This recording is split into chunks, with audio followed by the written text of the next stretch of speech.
Bom dia, boa tarde, boa noite. Bom, hoje nós iremos abordar um assunto bem abrangente, né? E pra gente chegar de fato aí no que nos importa, ao nosso recorte da nossa aula, a gente vai passar por algumas definições ao tema sugerido da nossa aula, tá? Hoje nós iremos falar sobre a mídia, o que ela é, como nos atinge, movimenta nossos pensamentos, tá?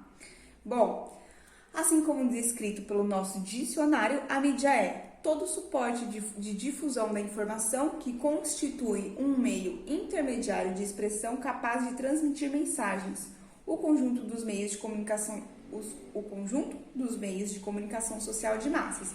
Abrange aí esses meios: o rádio, o cinema, a televisão, a imprensa, os satélites de comunicações e os meios eletrônicos e telemáticos da comunicação, tá?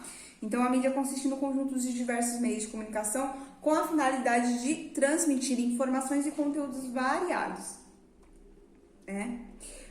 Porém, a mídia, ela não tem um histórico tão recente, ela tem um passado extenso, tendo aí os seus primeiros registros em forma de informativo no Império Romano, né? Inicialmente, essa necessidade de comunicação e informação sempre existiu, tendo aí demarcação de histórias por oralidade, né, que foram transmitidas inicialmente por oralidade, depois algumas coisas sendo registradas com outros tipos de materiais, sendo esses materiais pedra, madeira, barro, casca, folha de árvore e entre outros, tá? Mas, como uma maneira informativa, ela foi registrada pela primeira vez no Império Romano, no governo do Júlio César, né? Que além de um bom comandante, ele também era muito bom para fazer o seu próprio marketing, né? O próprio marketing do governo. Então, ele utilizava uma acta diurna, né? Que era chamada, para informar informar a população, né, com os decretos oficiais e também para fazer divulgação do seu próprio governo, tá? Surgiu aí nos anos 59 a.C., né, e foi registrado como um dos primeiros informativos de mídia, né. Durante a Idade Média, a gente pode se dizer que a mídia, né, a imprensa, ela teve uma revolução, né, com a criação da prensa, que era algo que auxiliou e revolucionou o processo de informação na sociedade, né? A prensa, ela foi inventada pelo alemão Johannes Gutenberg, que possibilitou que o trabalho antes manualmente fosse feito por máquinas, né, de uma forma muito mais rápida e menos trabalhosa. Então, com essa nova invenção, que foi a prensa, o jornalismo ele passou a ser algo muito mais fiel da sociedade, né? Tendo aí, então, até cursos sendo instituídos em universidades, né, de cursos superiores para a população. A atividade do jornalismo teve também um outro grande salto tecnológico em 1844, com a invenção do telégrafo, que possibilitou que essas informações fossem transmitidas ainda mais rápido. Então, uma informação que ocorreu de manhã já poderia ter sido publicada no jornal à tarde. Ela realmente também veio como um aparelho para revolucionar a mídia, né? Bom, os jornais e o jornalismo chegou aí, então, no final do século XIX e no século XX, no auge do seu prestígio, né?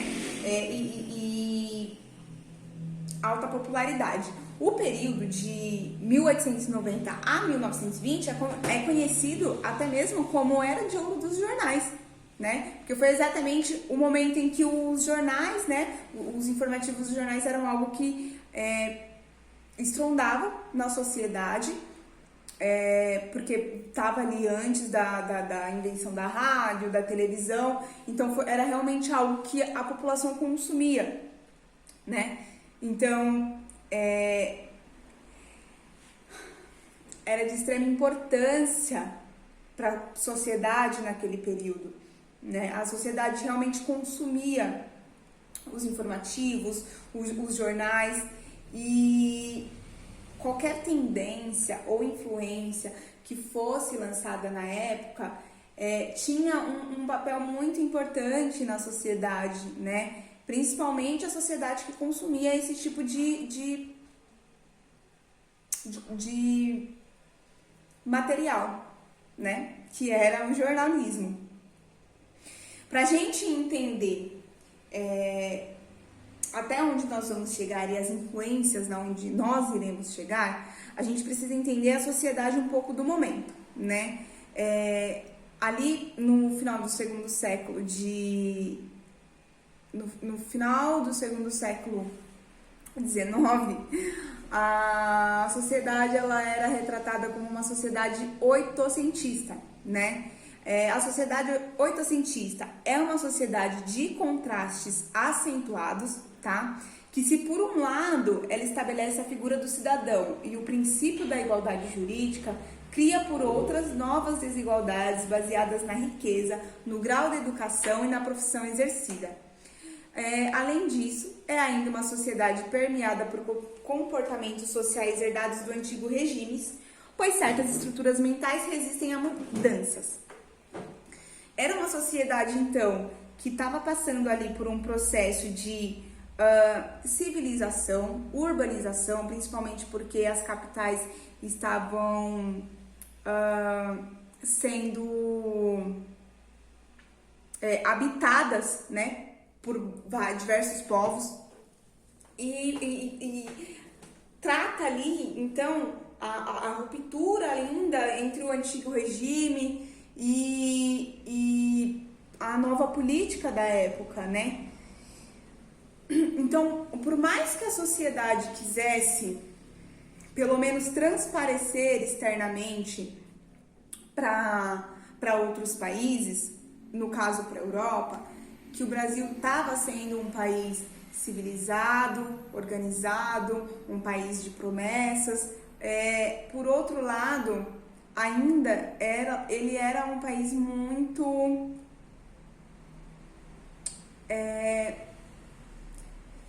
retraído em diversos pensamentos, né? A mentalidade da sociedade ainda tinha ficado no antigo regime, né? Essa ruptura ainda não tinha acontecido. Então havia uma ambiguidade imensa na necessidade de transparecer externamente uma coisa que o país não era, né? E a mídia influencia muito isso e a gente consegue enxergar na mídia essa ambiguidade, né? Esses duplos significados que a sociedade tinha na época de tentar ser algo, ou tentar transparecer ser algo que na verdade a população não era, né? Então, assim como a sociedade, os impressos da segunda metade do século XIX trazem à tona essas informações distintas, né, da população e os contrastes nos informativos de jornais. E no caso específico que nós vamos utilizar hoje, nas ilustrações, tá? Bom, com base na nossa leitura de hoje, a gente vai trabalhar a imagem do afro-brasileiro sendo transmitida aí através da mídia nesse período oitocentista, tá?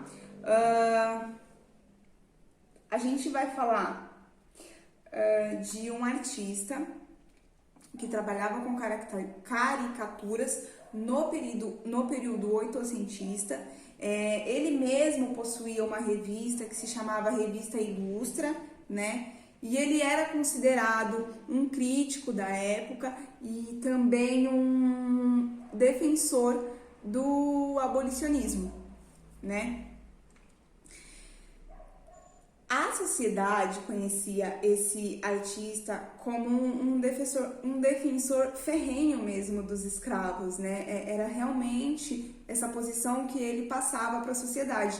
Mas, analisando algumas de suas ilustrações, a gente consegue perceber realmente essa ambiguidade nos significados ou nas interpretações que o artista queria passar para a sociedade. Principalmente se a gente analisar que quem consumia esse tipo de informação era a elite brasileira, tá?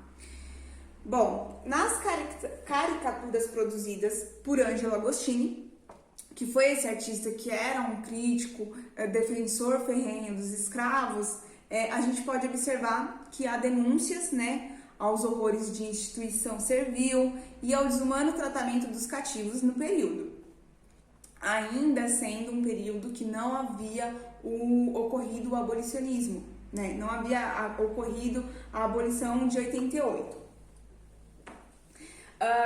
Então, se a gente parando aqui para poder observar essas ilustrações, a gente consegue compreender que pelo fato dele ter sido caracterizado na sociedade como um defensor mesmo da causa abolicionista, como um defensor mesmo dos escravos, as suas ilustrações sempre foram interpretadas de uma forma única, né?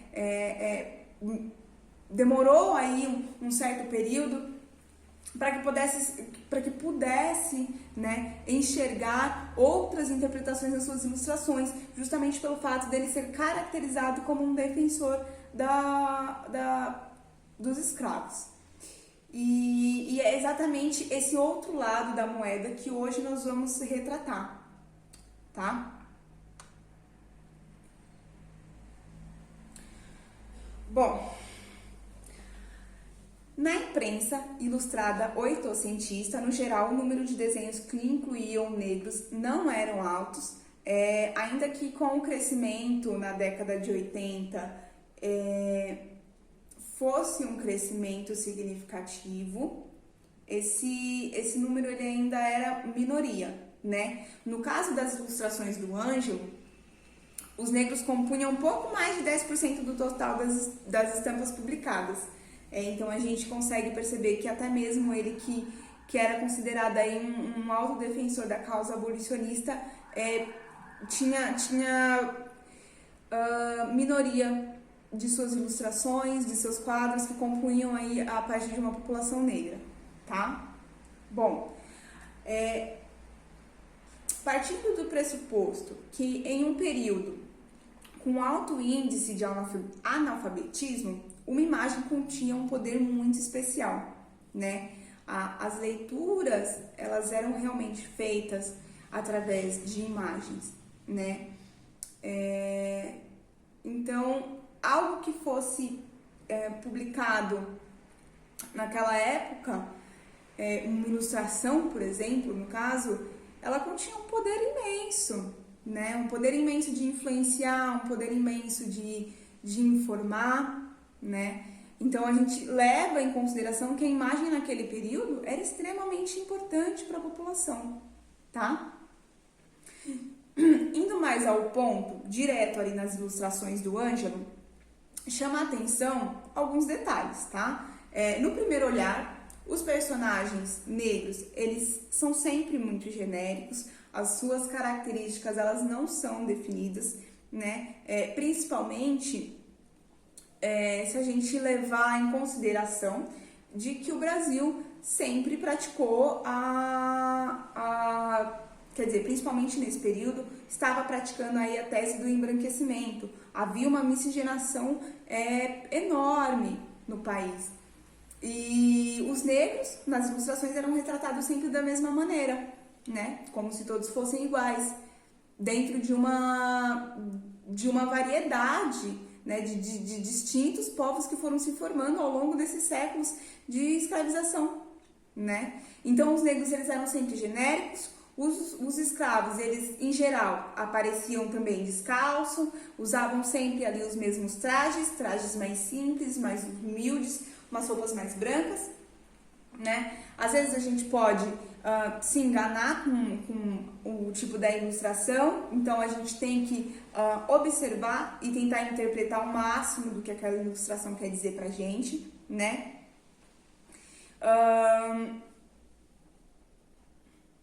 Bom, mesmo a cor, né, a tonalidade da época, né, do personagem que seria definido no período, poderia ser como pardo, mulato ou negro, também é um elemento impreciso, né? Não é algo que seja caracterizado ou que seja colocado em pauta nas ilustrações do Ângelo, né? As características físicas não eram, elas eram todas generalizadas, as tonalidades da pele elas eram todas generalizadas e havia uma generalização também do estereótipo do negro, né? Ou dos povos negros. As imagens, elas operavam de maneiras arraigadas, né? Operavam de maneiras das quais a população já detinha ali daquelas características, daquelas informações criadas, tá? Criadas aí por anos de um processo escravista no país. Então, essas imagens, elas trabalhavam com essas raízes da sociedade que não eram fáceis de serem interpretadas, mas que haviam noção de distinção de raça, né? E essa distinção, ela vem propriamente e justamente por conta que era uma sociedade criada e organizada pela escravidão africana. Foram mais de 3 séculos, né, dessa maneira. E todo aquele estereótipo de todos esses séculos que foram criados, eles eram passados também para essas ilustrações. Por mais que essas ilustrações viessem de um artista que era tido como defensor das causas abolicionistas, dos escravos, tá?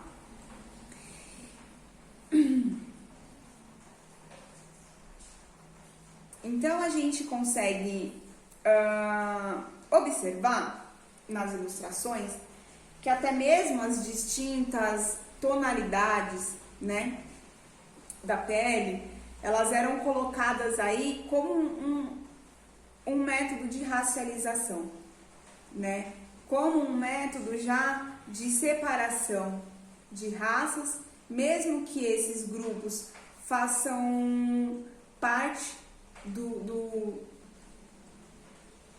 da mesma etnia, né? Então, a racialização das relações sociais seria umas consequências da traumática experiência que o país passou, né? Então, essa distinção das tonalidades da cor da pele, elas eram resultados, elas são resultados desse processo escravista que o país passou, tá? E isso era denunciado, né? Isso era claramente mostrado nas ilustrações do Ângelo. A gente tem aqui uma imagem que eu quero mostrar para vocês. E essa obra, ela se refere à imigração do chinês, né? Porque houve aí um período de 70, né, 80, essa ilustração, na verdade, ela vem como uma tese pautada na época pelo Estado, né? Não que isso de fato tenha ocorrido nesse período, mas foi uma intuição, né, que o Estado tinha naquele tempo de instituir aí, trocar ou substituir a mão de obra escrava pela mão de obra asiática, né? E aqui nessa ilustração, a gente acaba por perceber que ela remete mais a uma outra memória do que realmente essa questão da imigração asiática, né? Eu vou apresentar aqui para vocês, para a gente conseguir compreender junto como a tese de branqueamento estava sendo retratada aqui.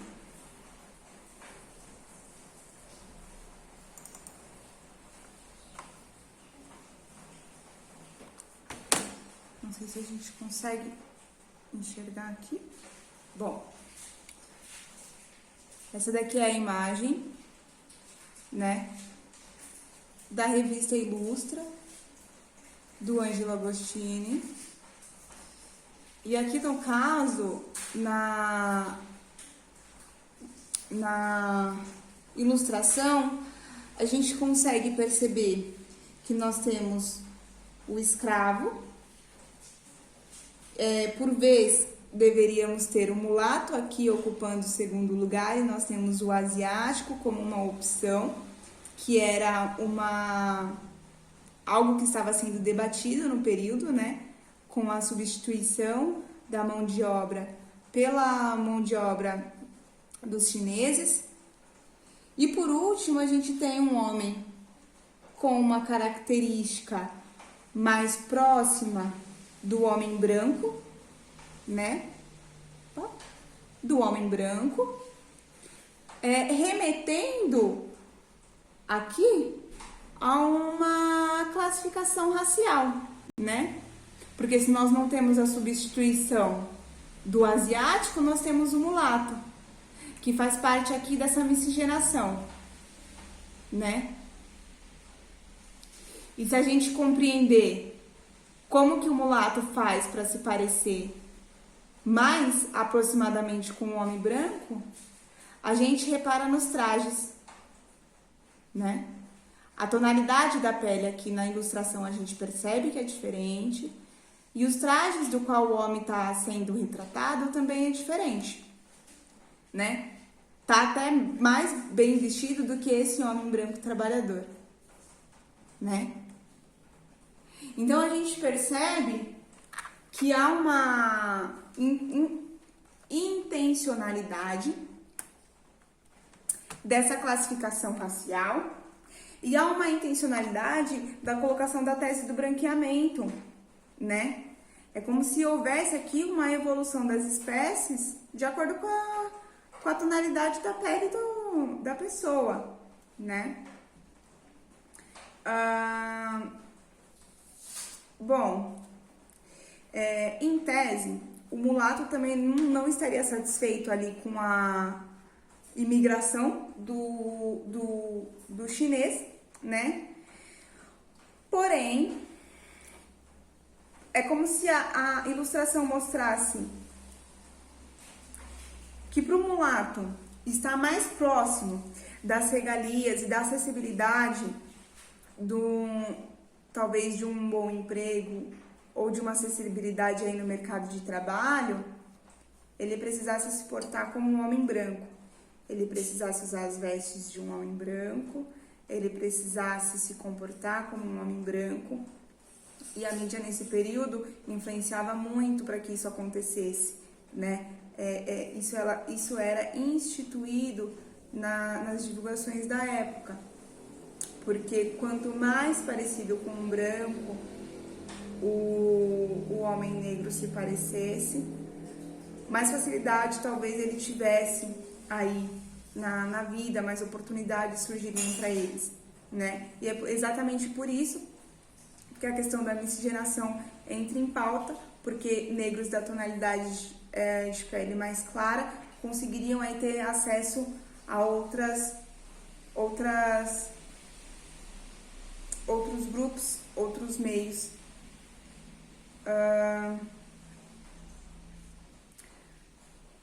É como se fosse propagado na mídia uma ascensão visual desses grupos, desses povos negros. Então eles realmente precisavam se comportar dessa forma para poder conseguir se estabelecer na sociedade de uma forma com a qual eles tivessem uma ascensão tal qual o branco teria. Nós temos uma outra imagem também, uma outra ilustração, e essa ilustração ela é ainda mais significativa do que a outra, que cria aí também a rivalidade entre entre a mão de obra asiática e a mão de obra dos povos negros. Se naquela não fica tão claro, talvez, essa colocação de influência da tese do branqueamento, ou dessa colocação do negro como uma imagem estereotipada, nessa nós conseguimos identificar melhor esses elementos, né?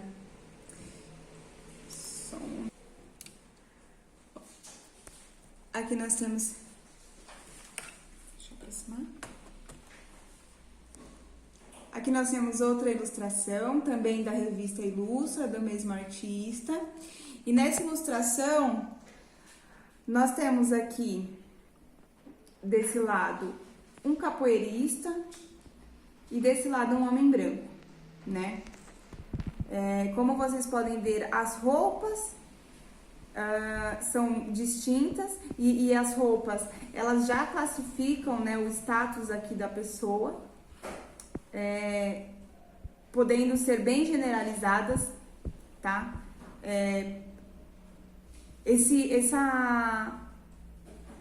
Essa figura aqui do capoeirista, ela é um elemento muito generalista do período, né? A gente não tem nenhum registro de que todos os capoeiristas se vestiam dessa forma. É algo bem estereotipado pra gente marcar um elemento aqui na sociedade, assim como o homem branco também, né? Aqui a gente consegue perceber que é um homem branco com sua ascensão social alta, de elite. E aí, entre as críticas dessa ilustração, justamente pelo fato do que tá escrito na nossa cartilha aqui, né? A ilustração diz assim: o homem negro, o capoeirista, ele acaba de investir, né, contra as dobradinhas de um homem honesto cidadão, simplesmente para testar a lâmina de sua navalha. Um humor com o intuito de, nessa ilustração, horrorizar o homem negro e a capoeira, né? E estereotipando os capoeiristas, dando uma identidade aqui para eles de roupa da qual não se tem informação de que se vestiam todos assim, né? Há uma generalização muito forte, uma caracterização muito forte do homem negro na sociedade para que essa marca ficasse registrada, tá? Principalmente pelo fato de que quanto mais generalizado, quanto mais marcado esses elementos fossem, mais fácil fosse de decifrar na população o mau elemento, né? Então, na obra há um modelo de roupa que identifica ali o capoeirista, mas que na verdade é essa espécie de marca, né? É um elemento que permite uma fácil identificação ali na sociedade, mas que não tem registros de que esse seria um padrão para um homem negro capoeirista. Mas na revista e nas ilustrações que continham do Ângelo Agostini, os negros eles eram retratados sempre dessa mesma forma, né? Sempre com os mesmos trajes, com os mesmos traços, com as mesmas tonalidades, quando não influenciando a tese do branqueamento.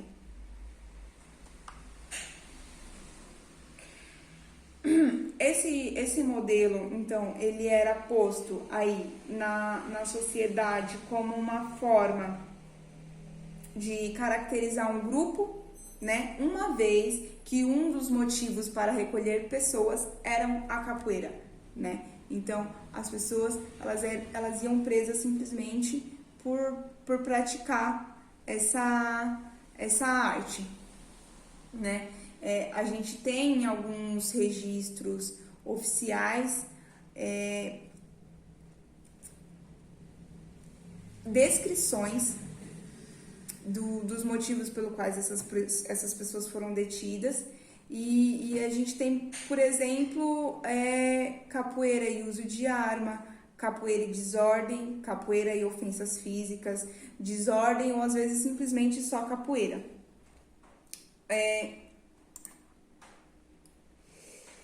Então, ser capoeirista era suficiente para ser preso, ainda que naquele período essa arte marcial não configurasse um crime, né? Estereotipar o homem negro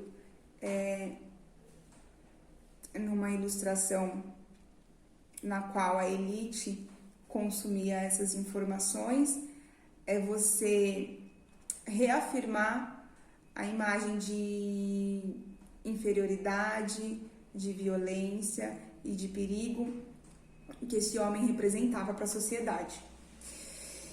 E aí é no mínimo curioso, né, que um autor identificado por seu empenho a favor dos escravos produzisse um conteúdo tão forte, marcado por uma visão racializada, né, auxiliando então na construção de um personagem perigoso por natureza, um tipo a ser temido, combatido, capaz de cometer uma atrocidade por qualquer coisa fútil, né? Os desenhos que continham os personagens negros nas ilustrações do Ângelus, eles tinham essa expressão, né, essa visão racializada que oscila entre a vadiagem, a violência ou a incapacidade de ação. A gente não está diante nem de cenas ou então tão poucas pessoas reais, mas do escravo vadio e vitimizado, do capoeira violento e irracional, no geral de estereótipos cuidadosamente construídos em forma de personagens da imprensa. São caricaturas, são reafirmações que o Estado já colocava na sociedade no período.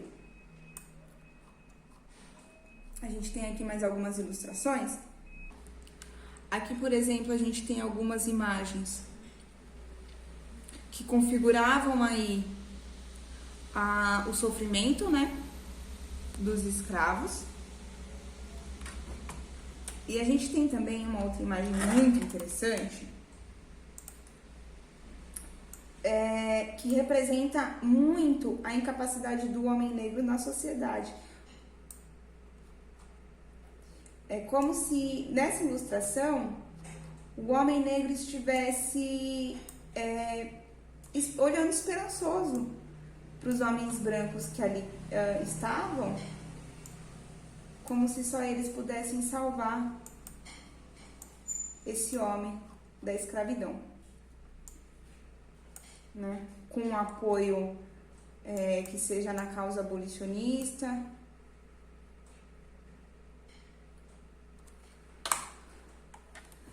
Essa daqui.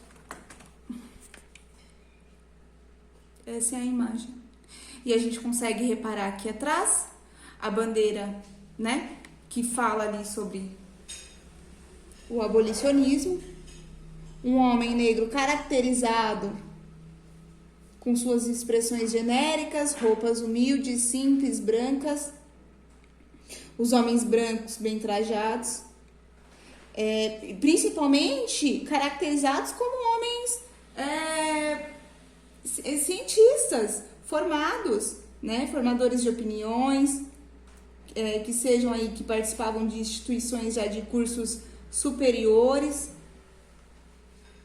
todos bem caracterizados, como se fosse a última salvação do homem escravo, que está aqui colocado na nossa ilustração.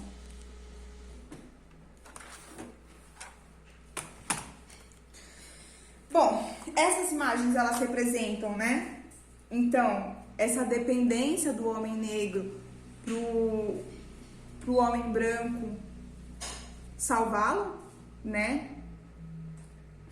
E ao mesmo tempo que esses artistas contribuíam aí para a extinção da escravização como auxiliadores da causa abolicionista, eles produziam a imagem do negro incapaz, vadio, perigoso, desfigurado, o oprimido que deveria ser cuidado, guiado e instruído por não ser considerado pronto para dirigir o seu próprio destino, né? Então, a imagem do negro, ela era muito generalizada, estereotipada e reafirmada através da mídia, tudo que o Estado já usava como política para instaurar na sociedade. O que não era também um problema novo, porque foram mais de 3 séculos de escravização, né? Então é curioso pensar nessa questão do artista defensor dos escravos, que reafirma esses estereótipos do homem negro na sociedade, do que ele realmente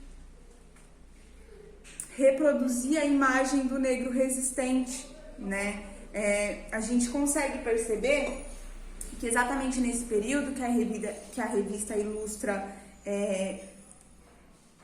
faz ali as suas publicações, num período crescente de movimentos de resistência da causa abolicionista. E nas ilustrações nós não conseguimos enxergar, né, nenhuma característica que seja desse homem negro resistindo aos seus maus tratos, né? A gente não consegue ver os símbolos dessas lutas. Eles preferem realmente reafirmar o estereótipo do homem negro perigoso, violento ou vagabundo para a sociedade. Lembrando que quem consumia esse tipo de informação era a elite brasileira, né? Hoje não é muito diferente, a gente consegue ver os resultados na nossa sociedade presente todos os dias. A gente tem uma rede de mídia de entretenimento, informativa, mas que muitas vezes se utiliza também muitas vezes não, quase sempre se utiliza desse estereótipo do homem negro perigoso, violento ou vagabundo. Para a gente poder citar aí, nós temos programas de TV que tendem a explorar as tragédias diárias com foco principal nas comunidades, sendo assim, reproduzindo automaticamente essa violência e esse perigo da população negra, porque é ela que está à margem, né, da miséria. Então é ela que está instituída ali nas comunidades, nas periferias, e é lá que são retratados os piores ocorridos do dia, né? O foco ainda é os povos negros. Então, aqui nós temos uma questão para a gente poder trabalhar tudo isso que foi falado, né? Bom, o artista Angelo Agostini foi um autor italiano, considerado um incansável defensor da causa dos escravos, com diversas obras que continham a imagem da população negra. Em algumas ilustrações, é possível encontrar denúncias aos horrores das instituições servis e o desumano tratamento dos cativos no país. Entretanto, suas obras relatam uma ambiguidade e muitas vezes trazem um questionamento da verdadeira interpretação da obra. As imagens são de extrema importância, especialmente em uma população com sua maioria analfabeta. Então, na mídia, ela tem o poder de levar a propaganda para os leitores. De acordo com a leitura, o debate realizado em aula e as análises de ilustrações respondam. As obras de Agostini divulgadas por uma mídia oitocentista, enquanto artista defensor da causa abolicionista, buscava a. levar à população o sofrimento dos cativos e sensibilizá-la com sua obra, não influenciando na imagem dos povos negros. B. Apresentar à população o humor que os negros possuíam e inserir a representatividade em suas obras. C. Generalizar e estereotipar os povos negros, influenciando em sua imagem de maneira pejorativa. D. Lutar pela causa abolicionista, tornando o negro protagonista de sua história. Dentre as opções, a alternativa que está correta é a alternativa C. Generalizar e estereotipar os povos negros, influenciando em sua imagem de maneira pejorativa, né? A alternativa A, ela está incorreta pelo fato de que, apesar das imagens querer sensibilizar a população pelas causas abolicionistas, o autor influenciava muito nas imagens dos povos negros no período. E aqui ela fala que não influenciava, tá? A B seria apresentar à população o humor que os negros possuíam e inserir representatividades em suas obras, o que também é uma alternativa falha, porque a representatividade dos povos negros nas ilustrações do Ângelo era pouco mais de 10% de todas as suas ilustrações, e porque também ele não buscava transparecer esse humor nas suas ilustrações, né? E se transparecia era de forma muito pejorativa também. Não era algo que fosse positivamente ilustrado para os povos negros. A alternativa D seria lutar pela causa abolicionista, tornando o negro o protagonista de sua história. Apesar de ser defensor dos escravos, as ilustrações do Ângelo não tornava o próprio negro o protagonista da sua história, né? Ele não retratava uma história real de um negro, era sempre uma caricatura estereotipada, né? Que servia para reafirmar a inferioridade do negro na sociedade, tá? Essa foi a nossa aula de hoje. Espero que vocês tenham compreendido um pouco sobre esse processo da mídia oitocentista nesse período do final do século XIX para o século XX e qual que foi a importância dela para reafirmar as condições do negro na sociedade, tá bom? Beijo!